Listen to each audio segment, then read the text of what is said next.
디모데후서 3장 14절부터 17절까지의 말씀을 한 절씩 교독하시겠습니다. 디모데후서 3장 14절에서 17절 교독합니다. 그러나 너는 배우고 확신한 일에 거하라. 너는 내가 누구에게서 배운 것을 알며 또 어려서부터 성경을 알았나니 성경은 능히 너로 하여금 그리스도 예수 안에 있는 믿음으로 말미암아 구원에 이르는 지혜가 있게 하느니라. 모든 성경은 하나님의 감동으로 된 것으로 교훈과 책망과 바르게 함과 의로 교육하기에 유익하니 이는 하나님의 사람으로 온전하게 하며 모든 선한 일을 행할 능력을 갖추게 하려 함이라. 아멘. 아멘. 네, 이 시간에는 더본교회를 다음 달에 개척하는 송효선 목사님이 설교해 주시겠습니다. 지금 열심히 인테리어 하고 계시는데요. 우리 송 목사님 또 격려하며 또 환영하는 마음으로 할렐루야 외치고 맞이하겠습니다. 할렐루야.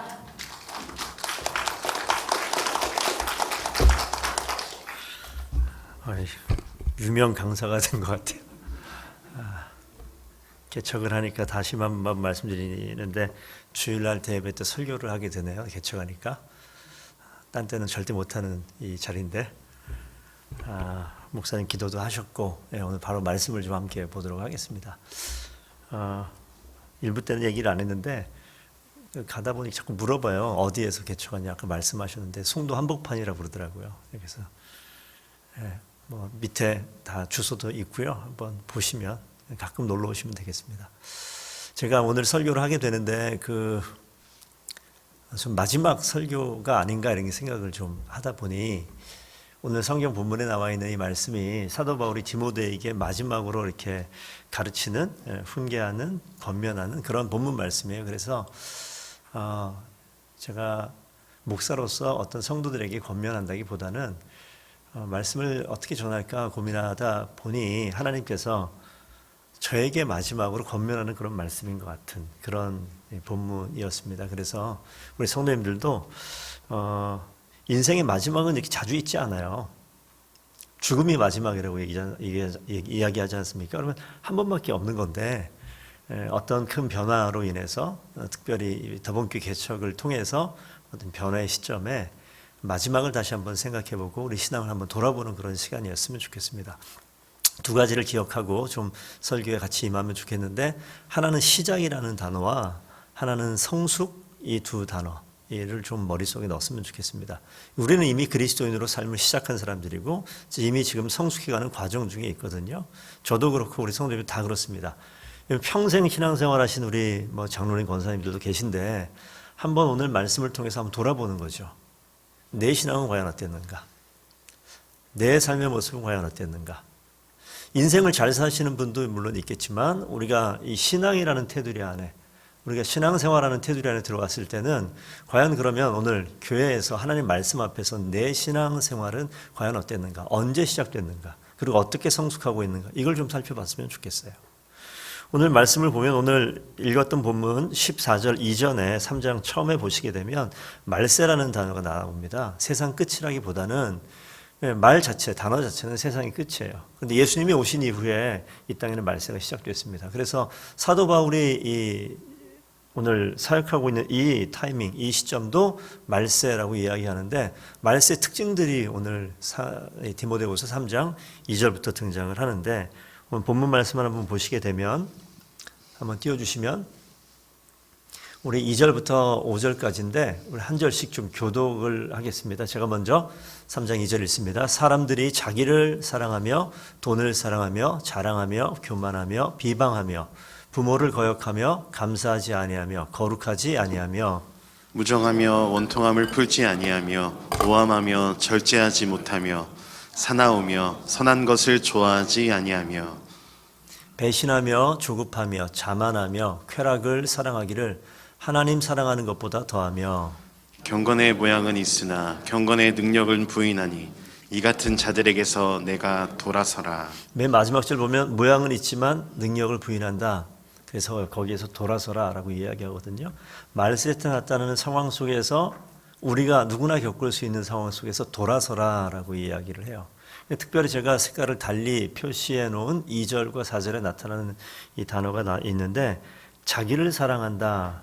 그리고 돈을 사랑한다. 그리고 마지막 5절에 쾌락을 사랑한다. 이렇게 표현이 되어 있어요. 그래서 사람들이 뭘 사랑하고 뭐 비방하고 거역하고 사람들이 뭐 하는 행동처럼 나와 있지만 이 표현은 좀 독특한 표현이에요. 성경에 사실 이 단어 자체가 우리는 그냥 풀어 써놨지만 그래서 그걸 좀 보여주기 위해서 뭐 어쩔 수 없이 좀 영어로 좀 하나 해놨는데요. 그 페이지를 한번 보여주시면요. 말세가 되면 사람들이 이렇게 반드시 될 것이다. 예. 어떻게 되느냐? 어떤 사람들의 모습을 변하냐? 이 앞에 있는 목사가요. 어떻게 변하냐면 자기를 사랑하는 사람으로 바뀌게 될 것이다. 이런 이야기예요. 말세가 되면 돈을 사랑하는 사람들로 바뀔 것이다. 이렇게 얘기하는 거고요. 말세가 되면 쾌락을 사랑하는 사람들로 바뀌게 된다. 이렇게 이야기해요. 성경에 한 번씩밖에 안 나오는 그런 단어예요. 근데 거기 중간에 돈을 사랑하는 사람들 이 표현은 바울이 쓴 표현이 아니라 예수님께서 쓰신 표현이에요. 누가복음 16장 보시게 되면 너희가 하나님과 재물을 겸하여 섬길 수 없다. 다음 페이지 넘겨주셔요. 하나님과 재물을 겸하여 섬길 수 없다라고 누가복음 16장에 나타나는 말 중에 그러면서 바리새인들을 어떻게 표현하냐면 돈을 좋아하는 자들이다 라고 이렇게 표현하거든요. 이 표현과 아까 이야기했었던 말세에 돈을 사랑하는 사람들 같은 단어. 그래서 예수님께서 말씀하신 그대로 말세가 되니까 사람들이 자기를 사랑하는 모습으로 자꾸 바뀌어가는 거예요. 돈을 사랑하는 모습으로 바뀌어가는 것이고 쾌락을 즐겨 찾고 사랑하는 모습으로 그런 사람들로 변해간다는 거예요. 이게 말세에 있는 자리인데 우리가 살고 있는 2021년 지금 우리의 삶의 주변을 봐도 똑같죠. 뭐 정치판에 돌아가는 그 상황에 이슈가 되는 것도 돈에 미쳐 있는 사람들이 어떻게 하면 돈을 더 많이 남겨 먹을까 이런 거에 미쳐버린 일들이 벌어지는 것이고 뭐 정치를 이야기하지 않고 우리의 내면을 봐도 우리의 삶의 자리에 돈을 사랑하는 모습이 내 가운데 있어요. 그렇죠? 내 자신이 다른 모든 건 다 제껴놓고라도 나는 내 몸 하나 간수해야겠다. 나를 사랑하는 그런 모습이 우리 가운데 있고요. 쾌락의 모양은 좀 다를지 모르겠지만 쾌락을 사랑하는 모습이 우리 가운데 있단 말이죠. 그러니까 우리도 동일하게 말세를 사랑하는 그런 언저리에 엮여서 그런 영향을 받고 있는 때에 있어요. 그런데 오늘 본문 말씀에 그러나 말세가 그렇지만 그러나 너희는 뭐 하라고요? 배우고 확신한 일에 거하라 라고 14절 말씀에 이렇게 기록되어 있어요. 말세가 어떠하든지 간에 너는 송목사 너는 배우고 확신한 일에 거해라 라고 얘기하는 거죠. 오늘 앉아 계신 우리 집사님들, 권사님들, 장로님들 너희는 배우는 일에 거하고 확신한 일에 거하라. 거한다는 것은 살 거자 썼는데 거처한다라는 거야. 산다는 거죠. 근데 원래 뜻은 거기에 계속 유지한다는 거예요. 우리가 우리 집을 뭐 이사도 가긴 하지만 우리가 어느 곳을 돌아다니다가 직장을 다니고 사람 만나다가도 저녁 때면 어디 갑니까? 집에 가잖아요. 거기 우리가 거하는 거처잖아요. 우리가 배우는 일에 거한다? 계속 그거 안에 머물라는 거예요. 그 배움에 머물러라. 확신한 일에 거하라. 확신하고 있는 것에 머물라는 건데 한번 생각해 봅시다. 배운다는 게 뭐죠? 공부하고 익히고 정보를 습득하고 머리로 이렇게 들어오는 거예요. 배우는 거예요. 여기에서 배우는 확신한 일에 거하라라고 얘기하면서 그 뒤에 보면 성경을 이야기해요. 그럼 너희는 성경을 배워라. 성경을 이해하고 성경을 공부하고 머리로 받아들여라. 이런 이야기가 되겠고요. 확신한다는 것은 굳이 제가 나누자면 배우는 건 이 머리로 지식적으로 들어오는 것 같은데 확신하는 것은 이 가슴으로 오는 것 같아요. 내 마음에 믿는 거죠. 신념이죠. 그래서 성경의 지식이 들어온 것이 어디까지 내려와야 됩니까? 이 마음으로 내려오는 거예요. 머리에만 머무는 것이 아니라 가슴 깊이 하나님의 말씀이 거하고 그것이 계속 유지되어져야 되는 것. 그거를 오늘 사도 바울을 통하여서 디모데에게 말씀하고 있는 거죠. 그래서 15절 말씀 보시게 되면 뭐라고 기록되어 있냐면 너가 어려서부터 성경을 알았다라고 나오잖아요. 모태신앙이고 올해 한국 나이 50이 됐습니다. 그러니까 50년 교회 언저리를 왔다 갔다 한 사람이에요. 많이 들었겠죠? 성경을 많이 배웠어요. 목사님들, 전사님들 설교를 통해서 어렸을 때 많이 들었고요. 심지어 구역 예배 이런 데도 쫓아다녔었으니까 구역장, 집사님, 장로님들 설교하는 것도 들었는데 기억은 하나도 안 나요. 어쨌든 계속 들었던 거죠. 가르치면서 성경을 보면서도 제가 머리로 이해했던 것 같아요. 그런데 15절 말씀을 잘 보시게 되면 어려서부터 성경을 알았다. 평생을 성경을 가까이 하고 있으신 분도 우리 성도들 여기 가운데 계세요. 그런데 그 성경이 어떠냐? 빨간색 보시면 구원에 이르는 지혜가 있게 하는 책이에요. 성경은. 여기까지 동의하십니까? 동의하시면 아멘 한번 해보시겠어요? 성경은 구원에 이르는 지혜가 있는 책입니다. 아멘. 맞아요. 분명히 맞아요. 저 어려서부터 늘 배웠고 그렇게 익혔고 그렇게 저도 반드시 믿고 있어요. 근데 저 가운데 이런 표현이 있어서 말씀드리는 거예요. 아까 배우는 일에 거하고 확신한 일에 거하라고 얘기했는데 배우는 내용은 뭐냐? 성경입니다. 성경은 어떤 기능이 있느냐? 구원에 이르게 하는 지혜가 있다. 이거는 성경은 구원에 이르는 지혜가 있다. 제 칠판에 썼어요. 여러분들 머리 들어오시죠? 이게 지혜로 머리로 들어온다고요. 근데 그 가운데 그 성경이 너로 하여금 그리스도 예수 안에 있는 믿음으로 말미암아 구원에 이른대요. 근데 이거는 지식으로 남아있으면 그냥 사실일 뿐이에요. 그냥 사실. 이것이 나의 생명이 되지 않습니다. 이 하나님의 말씀, 어려서부터 우리가 늘 보고 듣고 알아왔던 이 말씀이 생명이 되기 위해, 구원이 되기 위해서는 반드시 필요한 게 있는데 그리스도 예수 안에 있는 믿음을 통해서 이것이 생명으로 바뀐다는 거예요. 이 머릿속에 있는 것이 가슴에 박혀야 된다는 건데요. 저거 영어로 faith in Christ Jesus 이렇게 돼 있어요. 안에 있다라는 거예요. 내 믿음이, 내 믿음의 고백이, 내 신념이 어디에 박혀있냐면 예수에 딱 박혀있는 거예요. 고백되어지는 거예요. 난 너를 사랑해 라고 표현해야 되는 거예요. 난 너밖에 없다. 넌 내 거다. 이렇게 표현할 수 있는 그런 표현이 있어야 되는 거예요. 그때 비로소 생명이 심겨지는 거예요. 결혼한 청년들이 많이 있어요. 올해 특별히 결혼을 많이 하더라고요. 결혼했으니까 자연스럽게 우리 기대가 되는 게 있잖아요. 시간이 지나면 부부가 자녀를 임신하게 되는 일들이 있어요. 경험해 보셨고 직접적으로 간접적으로 다 아시지 않습니까? 자녀가 임신되어지면 이 가운데 뭐가 심겨져요? 생명이 심겨진 거예요. 그래서 생명이 자라고 있지 않습니까? 눈에 보이지 않지만. 근데 눈에 언제 보입니까? 때가 되면 한 40주쯤 지나면 이 아이가 태어나서 우리와 비슷한 손가락, 발가락 다 있고 눈, 코, 입 다 있는 이 아이가 딱 태어나요. 놀랍죠? 생명이 안 들어가면 태어날 방법이 없어요. 생명이 들어가야 된다고요. 이 세상 말세 때 모든 사람들이 돈을 사랑하는 사람들, 내 자신을 사랑하는 사람들, 쾌락을 사랑하는 사람들, 이게 이 세상의 가치관이고 우리도 그 가운데 이 문 밖을 나가면 그것이 이 온 세상을 뒤덮고 있기 때문에 우리도 그 조류에 휩싸여서 흘러서 그냥 떠내려갈 때가 너무 많잖아요. 돌아와 보니 내가 그런 시간을 보내고 있었나 이런 생각하고 있지 않습니까? 생명이 없으면요 떠내려가요. 저는 수영을 잘하게 생겼어요? 못하게 생겼어요? 잘하게 생겼어요. 못해요. 배워본 적이 없어요. 저는 물에다 던져놓으면 그냥 어떻게 돼요? 허우적거리면서 살고자 하는 열심은 있지만 저는 이러면서 떠내려갈 거예요. 뭐가 없어서? 수영할 수 있는 능력이 없어서. 그래서 조금 버티겠죠. 버티다 죽겠죠. 그나마 생명이 있으니까. 산송장을 시체가 같은 나무 덩어리를 한번 물에 던져봅시다. 어떻게 될까요? 바둥바둥 거리기는 할까요? 그냥 떠내려가요. 뭐가 없어서? 생명이 없어서.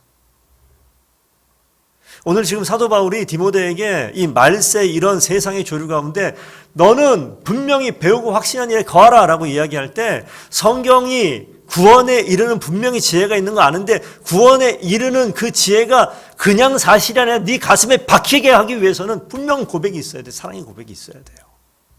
그 고백이 있어야지 생명이 시작되어지고 생명이 시작돼야지 그 다음부터 성숙의 자리로 나아가는 거예요. 아까 아이가 태어났어요. 신혼부부 가정에. 그 아이가 태어나자마자 막 뛰어다니든가요?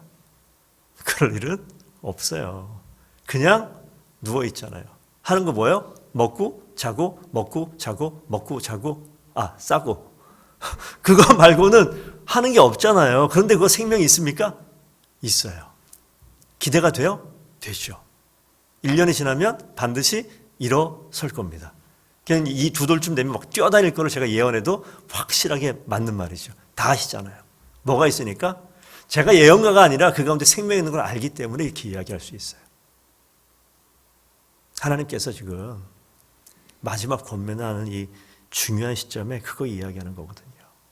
생명이 있으면 16절이 이게 필요한 말씀이지만 생명 없으면 이건 헛소리예요. 3장 16절 모든 성경은 하나님의 감동으로 된 것으로 교훈과 책망과 바르게 함과 의로 교육하기 유익하다. 생명이 있으면 들리는 거예요. 생명 없으면 전혀 상관이 없는 거예요.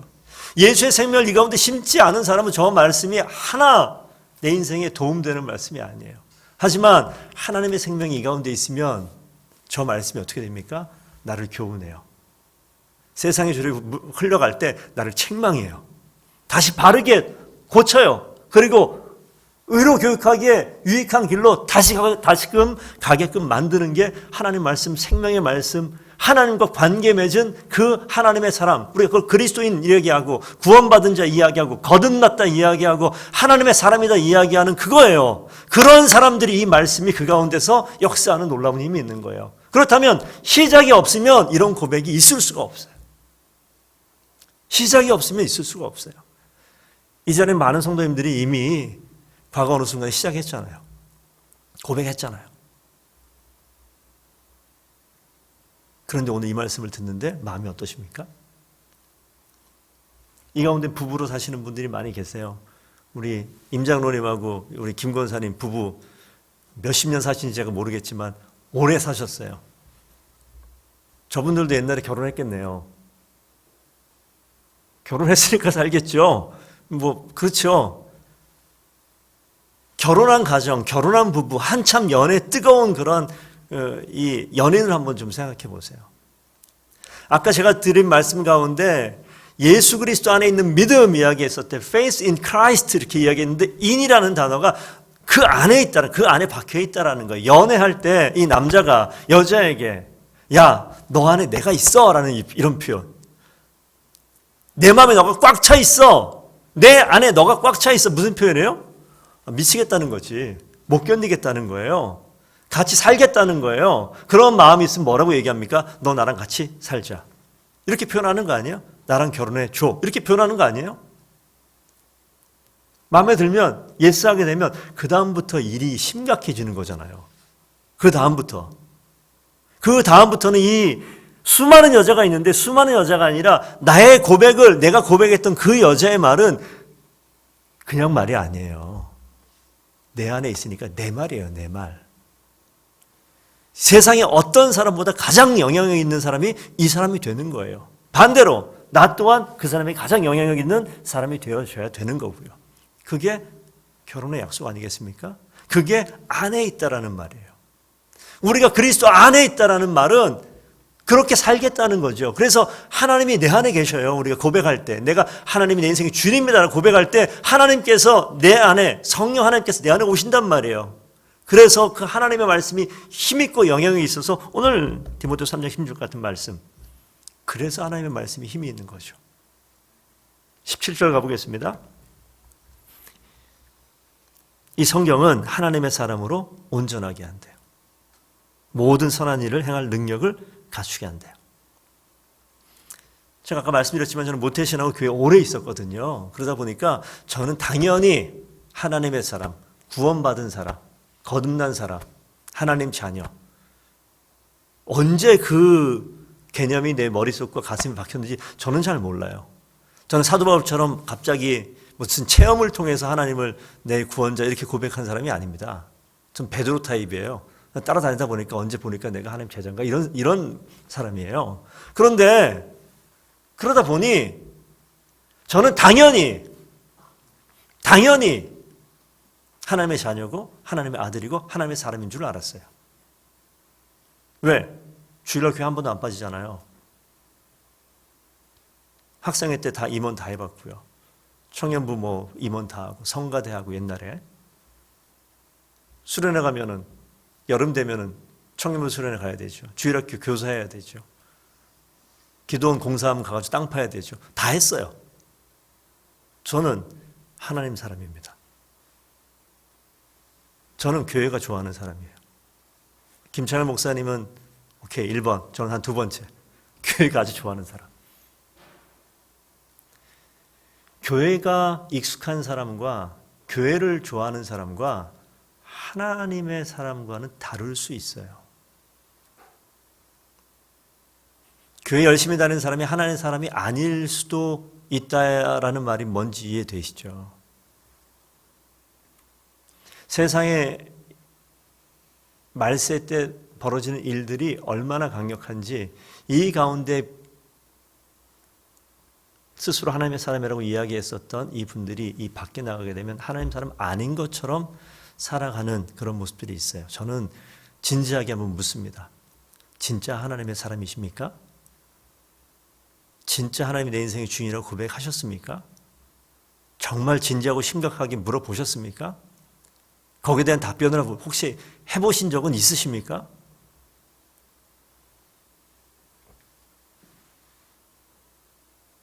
제가 이 말씀을 드리는 이유는 책망하는 게 아니라 제가 서두에 말씀드렸잖아요. 나에게 하나님께서 하시는 말씀. 너 진짜 목사긴 한데, 너 목사라는 직함을 달고 있긴 한데 너 진짜 나를 너 인생의 주인으로 고백하고 있냐? 이런 질문이야. 저는 17절 말씀에 온전하게 되는 것, 선한 일을 하는 것, 그리스도인, 교회 다닌 사람으로서 어떻게 행동해야 되는가? 어렸을 땐 착하게 잘 지내야 된다. 남에게 양보해야 된다. 뭐 이런 도덕적인 그런 기준들 많이 들었고, 교회 다니까 참아야지. 이런 이야기 많이 들었어요. 참았죠. 속은 뒤집히고 열받고. 이거는 내가 원해서가 아니라 그렇게 하라고 이야기한 거예요. 마음은 안 바뀌었죠. 그런데 행동하라고 하니까 따라간 거예요. 오늘 17절 말씀 속에서 우리가 한번 유심히 봐야 될 것은 하나님의 사람이라는 단어입니다. 하나님의 사람. 하나님의 사람. 하나님의 사람이 되어지면 뒤에가 따라오는 거지 온전하게 행동한다고 하나님의 사람 되는 게 아니더라고요. 선한 일을 행할 능력이 있다고 해서 하나님의 사람이 아니더라고요. 이 교회 밖에 문턱 밖에도 하나님을 알지 못하는 사람도 선한 일을 행하는 능력이 우리보다 출중한 사람이 많이 있어요. 근데 그 사람이 하나님을 모를 수도 있잖아요. 오늘 이 말씀은요, 하나님의 사람이 되라라고 이야기하는 거죠. 내가 한 여인의 남편이 되어지니 그 여인에 대해서 신경을 쓸 수밖에 없고, 내가 한 여인의 남자친구가 되어지니까 하루 종일 연락하고 그 다음날 또 연락하고 그 다음날 또 연락하고 일주일 내내 연락하고 있는 거 아니겠습니까? 뭐가 돼요? 그렇게 관계가 시작되어지니까 되어지는 일들이 벌어지는 거예요. 하나님께서 오늘 이 말씀을 통해서 뭘 지금 우리에게 가르쳐 주시느냐? 지금 문 밖에서 두드리고 있지 않을까요? 요한계시록 3장 말씀을 좀 띄워주시겠습니까? 우리 한 목소리 한번 읽도록 하겠습니다. 시작. 볼지어다 내가 문 밖에 서서 두드리노니 누구든지 내 음성을 듣고 문을 열면 내가 그에게로 들어가 그와 더불어 먹고 그는 나와 더불어 먹으리라. 주님께서는요, 항상 우리 인생의 문 밖에 계셨어요. 그리고 두들겼죠. 어쩌면 이 자리에 오늘 처음으로 주님께서 여러분의 마음 문을 두들기고 계신 그런 성도들이 계실지 몰라요. 결단하십시오. 문 여세요. 우리 인생 처음부터 지금까지 주님께서 기다리고 계셨다고. 하나님의 사람 만드시려고, 하나님의 자녀 만드시려고, 이제 생명이 시작되게 하려고, 이제 고백하게 만들려고. 고백이 시작되어지면, 생명이 시작되어지면, 우리가 주님 앞에 문을 열어 나아가기만 하게 되어지면 어떻게 됩니까? 그때부터 시작이에요. 그때부터 시작이에요. 정신없이 언제 시작된지도 모르고 아무것도 모르고, 그런데 내가 벌써 40년을 교회 다녔고 내가 이미 집사고 내가 이미 장로고 내가 이미 목사가 되어졌다고 해서 내가 하나님을 내 인생의 주인으로 고백하지 못했었네요라는 이 말을 창피해서 부끄러워서 주변 사람 때문에 못할 수도 있어요. 제가 그랬거든요. 저는 그런 줄 알았어요. 그리고 그렇게 고백도 했어요. 하지만 고백해놓고 말을 그렇게 해놓고 마음이 안 바뀌면 그거 허언이잖아요. 실없는 소리잖아요. 근데 그런 삶을 많이 살았던 것 같아요. 장로의 아들이니까, 신학생이니까, 목사니까 어떻게 됩니까? 예, 정답을 알아요. 교회가 원하는 게 무엇인지 알고 여기서 무슨 말을 해야 되는지 너무 잘 알아요. 졸고 있다가도 목사님 말씀 끝에 아멘을 할 수 있는 그런 사람이에요, 저는. 그러다 보니 정말 진지하게 하나님 앞에 친밀한 인격적인 관계가 정말 뜨겁게 시작되어졌는가, 이런 부분에 대해서 더 깊이 고민을 많이 못했었던 것이죠. 그래서 하나님께서 개척하는 이 마당에 저를 계속 바꿔요. 계속 바꿔요. 계속 바꿔요. 이 말씀을, 제 말을 빌어서 말씀드리는 것은, 하나님께서는요, 우리 성도님들을 계속 바꾸시기를 원해요. 아까 금방 태어난 그 아이가 먹고 자고 싸고 먹고 자고 싸고 그 패턴을 계속 돌아가는데 계속 먹고 자고 싸든가요? 아니요. 2살이 되고 3살이 되면 말도 할 줄 알아요. 엄청나지 않아요? 우리 할머니, 할아버지 여기 계신데 아들 오는 것보다 손녀 오는 게 더 좋죠? 오면은 막 쫑알쫑알거리고 막 뛰어다니고 그러면은 그게 좋지 않아요? 왜 그렇게 해요? 생명이 있어서 그래요. 생명이 있으면 행복해요. 생명에 보면 웃음이 있어요. 생명이 있으면 기쁨이 있어요. 갓 태어난 순수한 생명을 보면 더욱더 그래요. 고등학교쯤 가고 중학교쯤 가니까 기쁘든가요? 웃음이 있든가요? 아니요. 너무 많이 뭐가 묻었어. 신앙생활 하는데 우리가 한번 살펴봤으면 좋겠어요. 우리 삶을 돌아보셨으면 좋겠어요. 하나님이 우리를 어떻게 이끌어 가시냐면, 바뀌어진 환경, 어쩌면 이 고통스러운 상황, 살면서 한 번도 경험하고 싶지 않은 그런 일들, 이런 사건들이 우리 삶의 자리에 문 앞에 턱턱 놓여질 때가 있죠. 그럼 우리는 하나님, 이 문제를 옮겨주시고 해결시켜주시고 없애주시고, 이런 기도를 많이 했어요. 저도 많이 했고 우리도 많이 지금도 하고 있습니다. 그런데 그게 나쁘고 틀렸다라는 게 아니라, 하나님께서는 순서를 한번 뒤바꾸기를 원하시지 않나, 이런 생각이 들어요. 제가 개척을 한다고 그러니까 교회에서 만난 성도님들이나 가끔 전화를 주시는 분들이 있으셔요. 그럼 묻는 질문이 2가지예요. 목사님, 개척하신다고 그러는데 11월 달 개척한다고 들었습니다. 근데 같이 가시는 분들이 얼마나 계세요? 몇 사람이 같이 가요? 누가 가요? 이런 거. 사람이 얼마나 갑니까? 이거 첫 번째 질문. 또 하나, 교회가 분립개척 하는데 그럼 교회가 얼마나 많이 재정적으로 후원을 해줍니까? 이런 거. 그게 다예요. 그게. 힘드시겠네요. 기도하겠습니다. 끝. 이 내용이 요약하면 이게 답니다. 그럼 뭐냐면, 사람과 물질이 당연히 중요하죠. 하나님께서 일하실 때 사람을 통해서, 또 물질을 통해서 일하시는 거 저도 분명히 믿습니다. 그래서 그래도 순수하게 악의 없이, 사심 없이 하나님의 사람들과 하나님 주신 허락하신 물질로 이 교회를 잘 세워나가고 싶은 마음이 있으니 저도 기도하죠. 하나님, 귀한 사람들을 함께 동역자들 붙여주옵소서. 하나님, 재정이 부족하지 않게 주님 도와주옵소서. 기도하는 거예요. 그러니까 내 마음속에 뭐가 있냐면, 하나님께 간구하니 하나님도 있고, 사람을 요청하니 사람도 있고, 물질을 요구하니 물질도 있는 거예요. 근데 저는 이게 사심 없이 정말 하나님 앞에 정직하게, 정말 깨끗하게 하나님이 원하시는 뜻을 이루어가기다, 그런 기도했었는데, 설교를 준비하고 지난주나 지지난주가 된 것 같은데, 졸릴 것 같은데 이제 5분 안에 끝납니다. 화면 맨 마지막 건 띄워주세요. 제가 이 화면을 왜 준비했냐면, 제가 요리하는 거 좋아해요.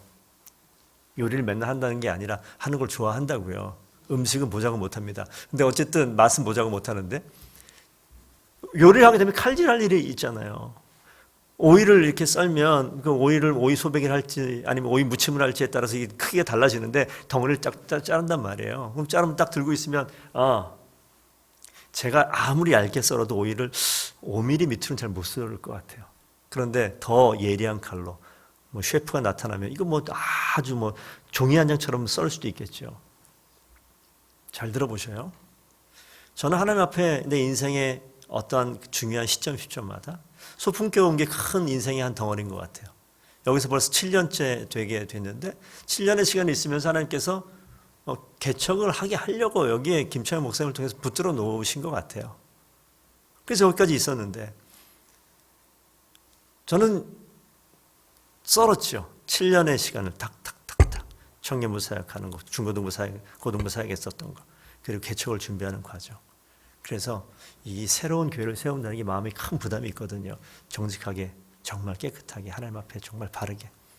그런 마음 가지고 기도하는데 오이 썰다가 아까 그랬잖아요. 저는 이렇게 썰었는데 이걸 더 예리하게 썰 수 있을까요? 없을까요? 있겠죠. 이 종이가 지금 한 장으로 보이시겠죠? 멀리에서. 이게 한 장이 아니에요. 자세히 보시면 한 장, 두 장, 세 장, 네 장. 하나로 보이시는 우리 성도님 많이 계실 텐데 지금 금방 보여드렸죠. 하나님이 인생에 우리 여러 가지 변화의 환경과 고통과 원치 않는 상황들을 보내주시고 만나게 하실 때는요, 하나님이 개입하세요. 그리고 내 인생을 내가 보지 못한 그 부분까지 예리하게 썰어요. 쪼개요.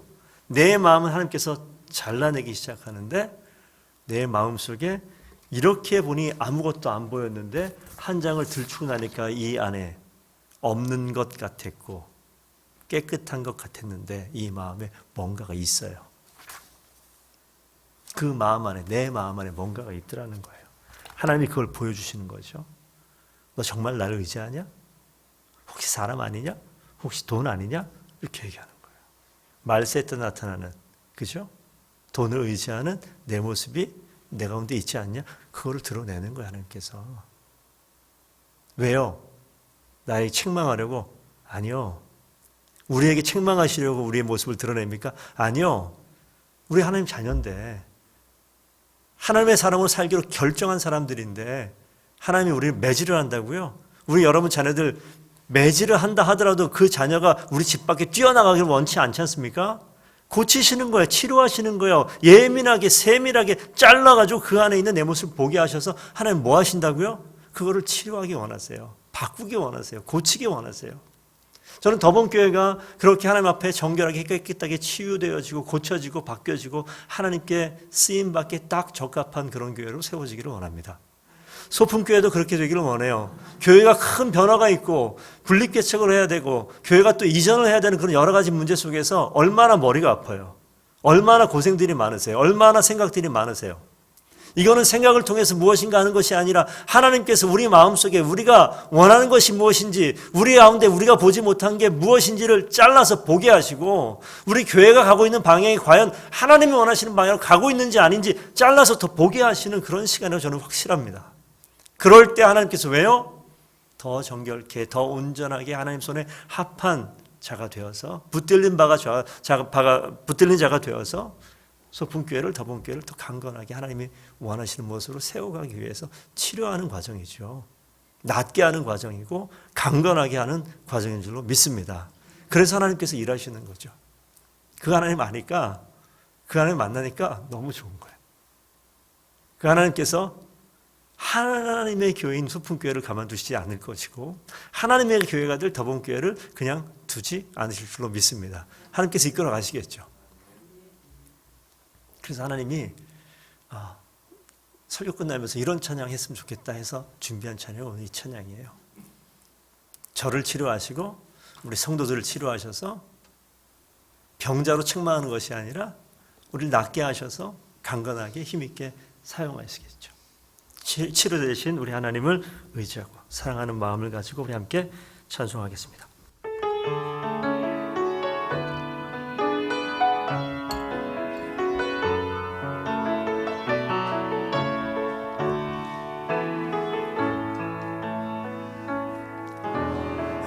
예수 나의 좋은 치료자 그의 눈이 머무는 곳을 나의 슬픔과 고통 고개를 들어 그의 눈을 볼 때에 난 알았네 예수 나의 좋은 치료자 예수 나의 좋은 치료자 예수 나의 좋은 치료자, 그의 손길이 닿는 곳을 나의 상처와 아픔, 영원히 흐를 것 같았던 눈물 다 멎었네. 예수 나의 치료자.